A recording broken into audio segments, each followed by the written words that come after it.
Um bom dia, uma boa tarde, uma boa noite para você, concurseiro, você concurseira dos tribunais regionais eleitorais de Minas, Goiás ou Roraima. Muito bem, hoje nós vamos reservar o tempinho para falar sobre as condições de elegibilidade.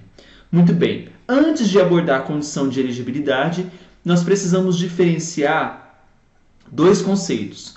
O primeiro, que é capacidade eleitoral ativa, e o segundo, específico ao nosso encontro de hoje, que é a capacidade eleitoral passiva. Muito bem, a capacidade eleitoral ativa é aquela capacidade que dá direito ao cidadão de votar. Ativamente, ele participará da vida política votando. Então, capacidade ativa, direito de votar.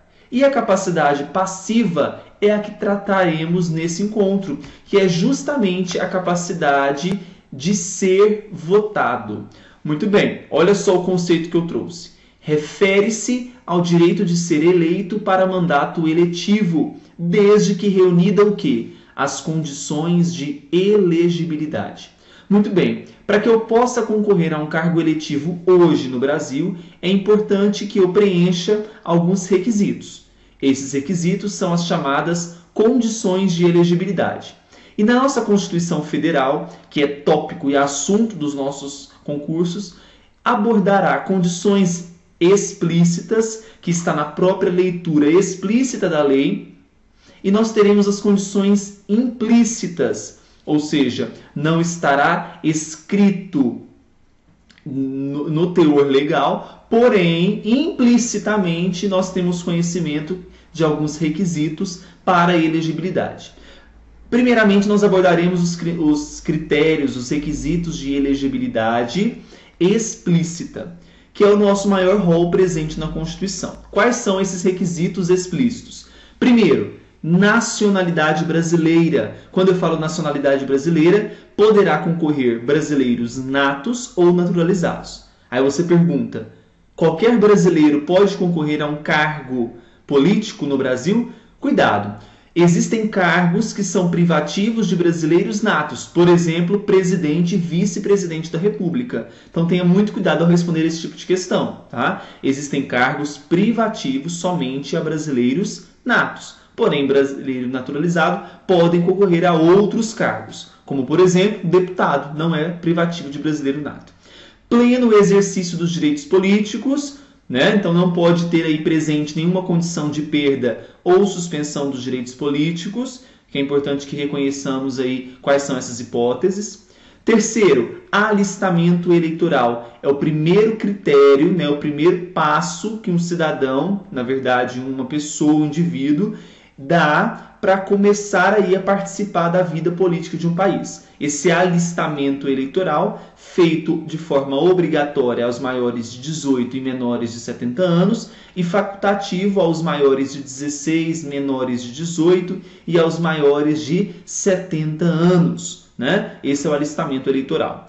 Temos o domicílio eleitoral. Veja que para concorrer a um cargo eletivo é importante que eu tenha na circunscrição pelo qual vou querer concorrer no mínimo 1 ano de domicílio eleitoral. Ok? Idade mínima. Idade mínima, faça somente uma correção aqui, tá? Esse mínimo de 1 ano deveria estar aqui em cima. Então, vamos fazer a correção aqui rapidinho. Então, nós temos aqui, ó. Só a gente corrigir essas informações aqui que estavam dispostas no slide de forma incorreta. Muito bem.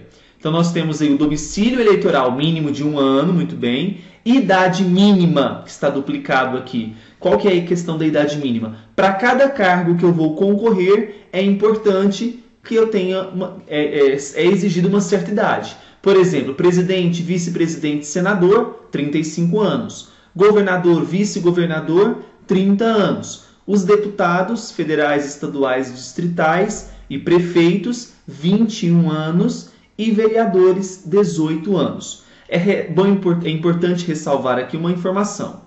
A idade mínima que nós estamos abordando, constitucionalmente estabelecida, ela se dará no ato da posse. Então, se eu tenho 17 anos, posso concorrer a um cargo de vereador? Se eu completar 18 anos até a data da posse, nenhum problema. Ok? E por último, critério explícito de elegibilidade, filiação partidária, em até 1 ano antes das eleições. Muito bem, aí cuidado para não confundir. Filiação partidária, eu posso me filiar a qualquer momento.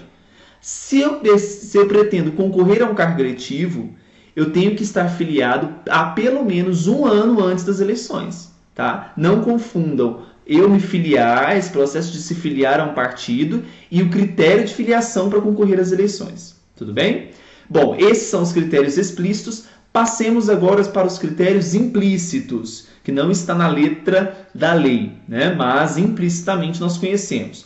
Primeiro critério, a alfabetização. É só a gente lembrar do caso do Tiririca. Então, para que eu possa concorrer a um cargo eletivo, um cargo que exige essas condições, é importante que ele seja alfabetizado. E essa é uma condição implícita. Segundo critério, escolha do candidato em convenção partidária. Essa escolha acontecerá a partir da mudança da mini-reforma eleitoral, a convenção partidária do dia 12 ao dia 30 de junho, né, do ano que ocorrer as eleições. Terceiro critério, desincompatibilização. Então, se eu tenho um chefe do Poder Executivo que vai concorrer a um determinado cargo, né, a um outro cargo, ele tem que sair desse cargo, se desincompatibilizar, suponhamos, com 6 meses de antecedência. Né? Então, nós temos aí um critério implícito de desincompatibilização. E por último, mais simples, foto do candidato na urna eletrônica é um critério implícito também. Então, nós abordamos aí os critérios, as condições de elegibilidade. Não há segredo, pessoal. É isso daí que está disposto. Qualquer dúvida, manda pra gente que a gente esclarece na hora. Beijão, bons estudos para você.